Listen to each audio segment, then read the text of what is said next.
Hey, what's happening, Roland? Well, hey, today's Friday, and it's time for the update. It's actually the first week of September.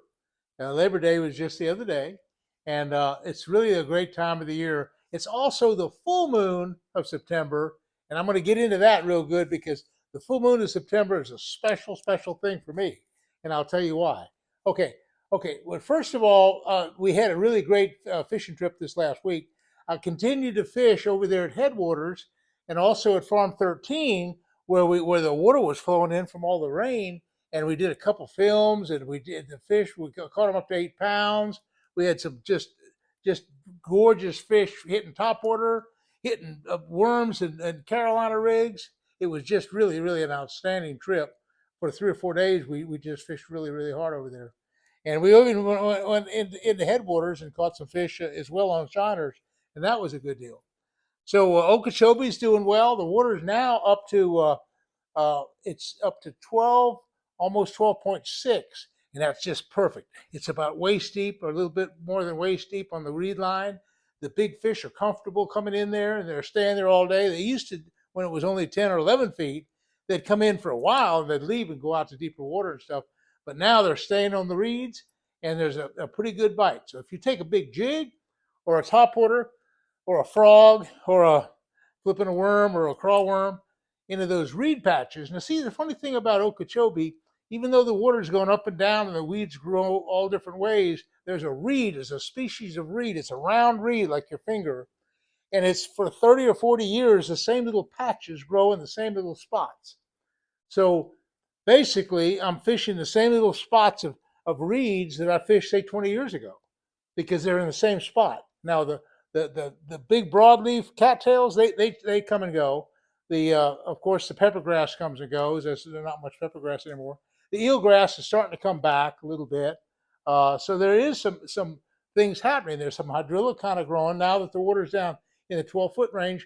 The hydrilla on Okeechobee is coming back. So it looks like a really promising year if the water doesn't come up too high and it doesn't get too rough and windy to knock all the weeds out.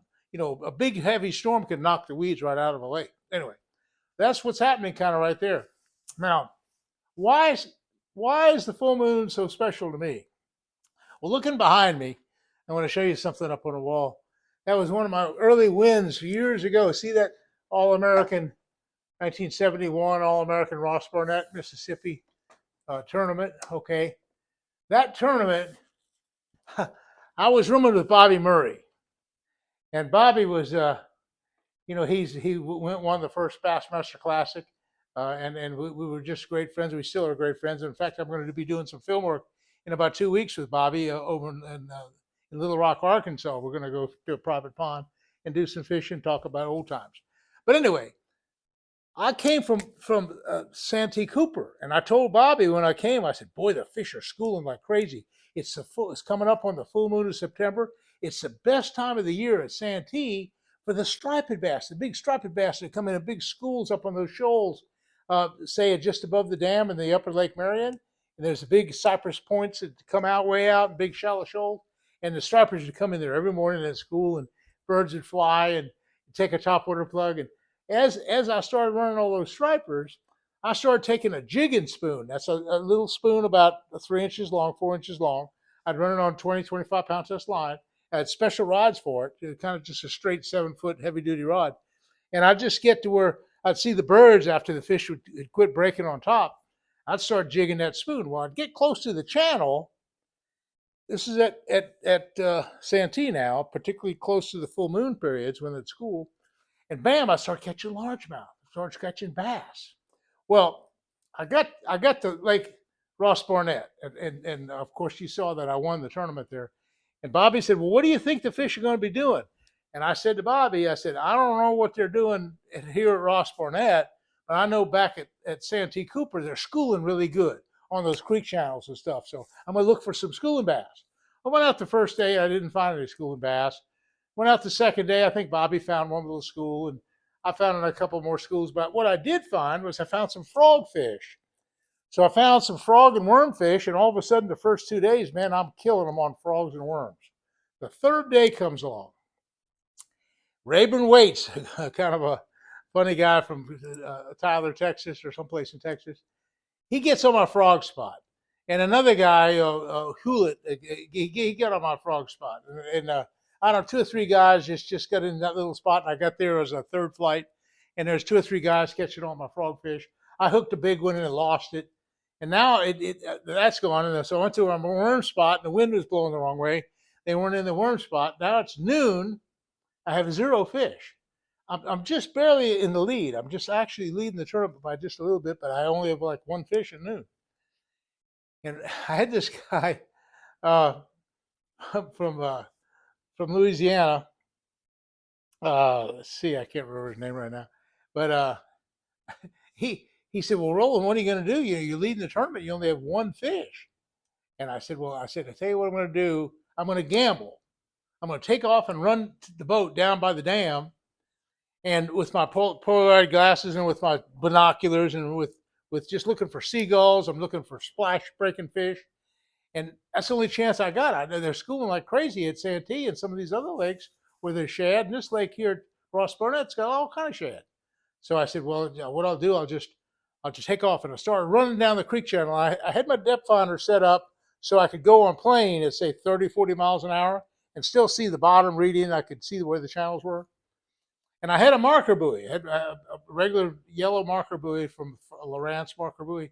I had that in my hand and had my special rod set up. I had Mann's, let's see, I forgot what it was, Little George. I had the Mann's Little George with a special hook.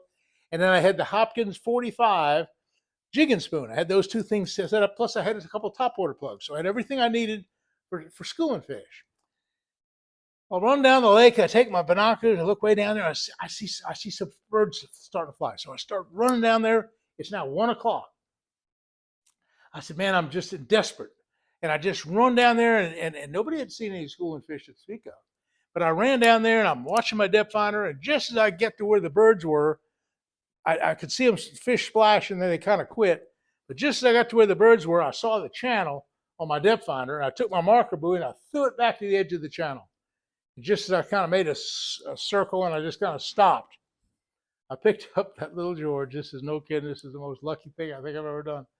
I'd planned this whole thing out. I had the special MEPS hook on there and all this kind of stuff. And I made 10 straight casts. And I caught 10 straight bass. It was basically enough for me to win the tournament. But then I picked up my jig and spoon and caught about 10 more. So by the time I'd called everything, I had a beautiful stringer and I won the tournament. And when Ray Scott asked me that afternoon, he said, Roland, tell me your secret of winning the tournament. I said, well, number one, I had a lot of luck because it was just a lucky thing to find that one big school of fish on the edge of the river. It's probably the best school of fish in the whole lake, but I found it because I was desperate. But I was lucky. But when preparation meets luck, now here's the thing. I wrote a book about this. And I talked all about the different patterns that you can find. And one of the things that I said was that you need luck to be really successful in fishing. But only the good fishermen that are prepared for the luck, that are set up for it. By that particular day, I had all my rods all tied up. I had the special hooks on them. And I had my depth finder. I had my marker buoy.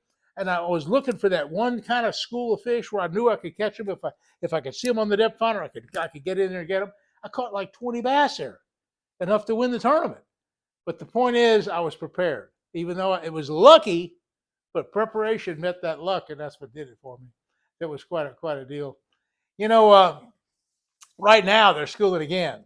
Now why I brought that up is that it is a full moon now, and I heard some reports on Lake Okeechobee. They're starting to school up and down the shoal, and this Observation Island is an area to kind of on the west side of the lake. The water's pretty clear there, and like I say, it's all waist deep, a little bit higher than waist deep. And just out from that, about 100 yards, they'll be schooling along there at about 4 or 5 feet of water. And it's just deep enough to run the boat good. And it's a lot of fun. You can throw spinnerbait, you can throw topwater, and of course you can throw little swim baits. One of my favorites is the spinnerbait because I catch sometimes the bigger fish. That and topwater.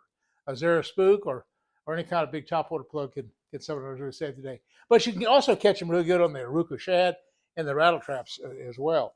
So that's really a big deal. So that's what's happening there. And then, of course, you saw what happened last week with that moving water. When you find a moving water like around the St. Johns River Marsh, you're going to find all kind of fish schooled up, busting water early in the morning, hitting the Carolina rigs all day long. It can be a really, really exciting time. So September and October is even better. Now in about 2 weeks, I'm headed north, and I'm going to be up there, working on a whole bunch of different fish up in Minnesota and around Arkansas, and I'll be fishing again with Bobby Murray, old time, the first Bassmaster Classic winner. He and I were roommate out there in Las Vegas when he won that tournament. Anyway, folks, hey, that's what's happening in my world. A little bit of an update on what's going on right now. Hey, hit that likes button. I tell you, that's the juice that makes Bass Pro Shop and all my good sponsors really perk up and take notice. And we're talking about all their good tackle and lures and everything else on this program. And so I like helping you guys out. That's kind of my mission in life right now, is helping people catch fish. Anyway, thanks for watching. And hey, we'll see you again soon. Thanks for watching.